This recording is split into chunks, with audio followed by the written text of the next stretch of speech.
মই যদি অসমৰ ডিজিপি হলো হয় তেতিয়াহ'লে ডক্টৰ হিমন্ত বিশ্ব শৰ্মাক মই দিনত 3 বাৰ জেলত দিলো হয়। কিয়নো ডক্টৰ হিমন্ত বিশ্ব শৰ্মাই যেতিয়াই মিডিয়াৰ ওচৰত আহে তেতিয়াই মিছা কথা, কিমান যে মিছা কথা কয়।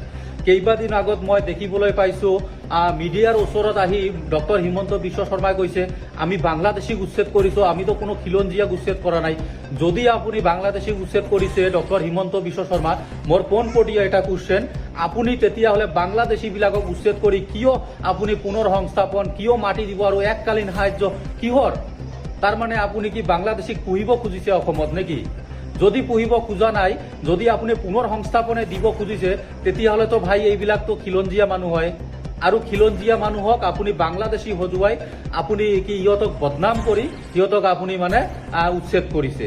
সেইকাৰণে মই আপোনাক এৰেষ্ট কৰিলো হয়। যদি কোনোবা মোৰ লগত একমত থাকে, অসমবাসী ৰাইজ সকলোৱে শ্বেয়াৰ কৰিব আৰু ইয়াৰ পৰা বিজেপি হটাও, দেশ বাঁচাও আৰু মোৰ পেজটো ফ'ল' কৰিবলৈ মই অনুৰোধ জনাইছো। ধন্যবাদ। ভাৰতবৰ্ষত যেতিয়া বিজেপি চৰকাৰ নাছিলে তেতিয়াও আমি সনাতন ধৰ্ম পালন কৰি আছিলো আৰু এতিয়াও আমি সনাতন ধৰ্ম পালন কৰি আছো আৰু ভৱিষ্যতলৈ আমি সনাতন ধৰ্ম পালন কৰি যাম। কিন্তু কিছুমান বিজেপিৰ ভণ্ড লিডাৰে মোক সনাতন ধৰ্মৰ বিষয়ে জ্ঞান দিব আহিছে। এই 2-4টাক মই কওঁ, ভাই আপোনালোকক মই লাষ্ট কথা কৈছো, মোৰ কমেণ্ট বক্সত আহি যি টি বকি নাথাকিব।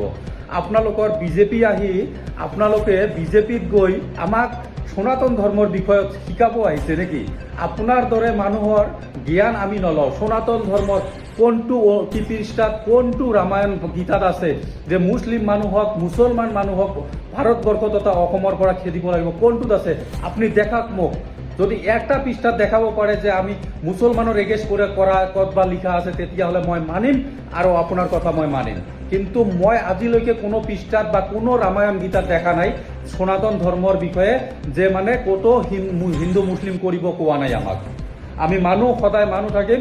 কোনোবা যদি মোৰ লগত একমত থাকে সবাই শ্বেয়াৰ কৰি দিব, কাৰণ আমি মানুহ হয়, মানুহৰ দৰে আমি বাচি থাকিব খুজিছো, গৰু ছাগলৰ দৰে নহয়। ঠিক আছে।